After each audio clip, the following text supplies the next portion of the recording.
नमस्कार, मैं भावना ठाकुर और आप देख रहे हैं कोहराम लाइव।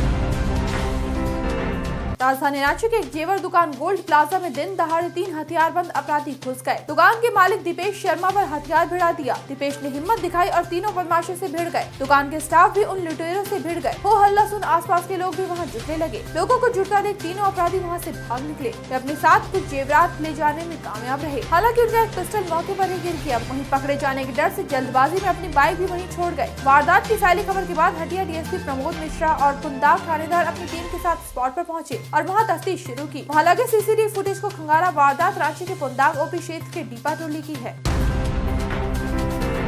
बोकारो में दूसरे दिन बुधवार को भी पुलिस और नक्सलियों के बीच मुठभेड़ हुई। यह मुठभेड़ झुमरा और लूगू पहाड़ जंगल के बॉर्डर इलाके जगेश्वर बिहार थाना क्षेत्र के डुमर पनिया के पास जंगल में हुई। सुबह करीब 9:30 बजे शुरू हुई मुठभेड़ में करीब 30 राउंड गोलियां चली। लगभग 1 घंटे तक दोनों ओर से फायरिंग की गई। इसके बाद रुक रुक कर गोलियां चलती रही। पुलिस के अनुसार बिरसेन उर्फ काना के दस्ते के साथ ही सुरक्षा बलों की मुठभेड़ हुई। सुरक्षा बल सर्च ऑपरेशन पर निकले थे। इसी दौरान बोढ़ा के पास जंगल में नक्सलियों ने सुरक्षा बलों पर फायरिंग शुरू कर दी। जवाबी कार्रवाई में पुलिस को भी गोलियां चलानी पड़ी। इससे पहले बीते कल यानी मंगलवार को भी चतरोचट्टी थाना क्षेत्र के चट्टे पंचायत में सुरक्षा बलों और नक्सलियों में मुठभेड़ हुई थी। 2 घंटे तक 100 से ज्यादा राउंड गोलियां चली थी।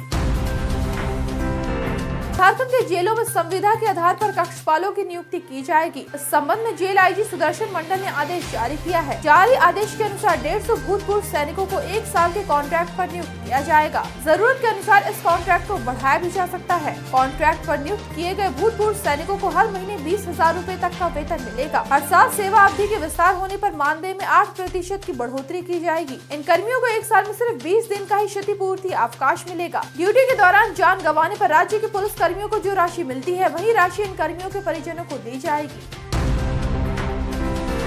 झारखंड में राहुल गांधी की भारत जोड़ो न्याय यात्रा को रद्द कर दिया गया। आज यानी बुधवार से भारत जोड़ो न्याय यात्रा का दूसरा चरण शुरू होने वाला था। राहुल गांधी छत्तीसगढ़ से गढ़वा के जरिए झारखंड में एंट्री करने वाले थे। पार्टी सूत्रों के अनुसार कांग्रेस के कई सीनियर नेता किसानों के आंदोलन में शामिल होने वास्ते दिल्ली गए हैं, जिस कारण यहाँ कार्यक्रम को रद्द करना पड़ा। पंजाब के किसान अपनी मांगों को लेकर दिल्ली में प्रदर्शन कर रहे हैं। कांग्रेस प्रवक्ता सोनल शांति के अनुसार झारखंड में भारत जोड़ो न्याय यात्रा के कार्यक्रम को रद्द करने का फैसला बीती देर रात लिया गया। बाद में इस यात्रा को फिर से शुरू किया जाएगा।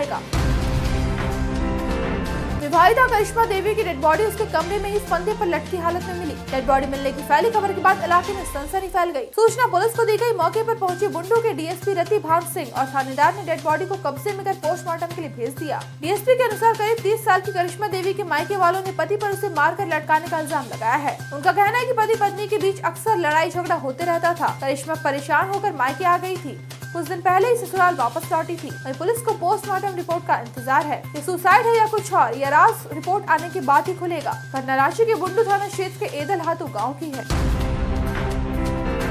झारखंड में पश्चिमी विक्षोभ का असर देखने को मिल रहा है। राजधानी रांची और आसपास के इलाकों में झमाझम बारिश शुरू हो गई है। वहीं रांची में बारिश के साथ ओलावृष्टि भी हुई। मौसम केंद्र के पूर्वानुमान के मुताबिक 16 फरवरी तक रुक रुक कर बारिश हो सकती है। कुछ जगहों पर ओलावृष्टि के साथ बादल भी गरज सकते हैं। ठनका भी गिर सकता है। वहीं तेज हवा चलने की भी आसार है। इस वजह से ठंड बढ़ सकती है, पारा गिर सकता है। मौसम वैज्ञानिक अभिषेक आनंद के पूर्वानुमान के मुताबिक 17 फरवरी से राजधानी रांची सहित तमाम जिलों में मौसम पूरी तरह से ठीक ठाक रहेगा। ठंड भी नहीं के बराबर रहेगी।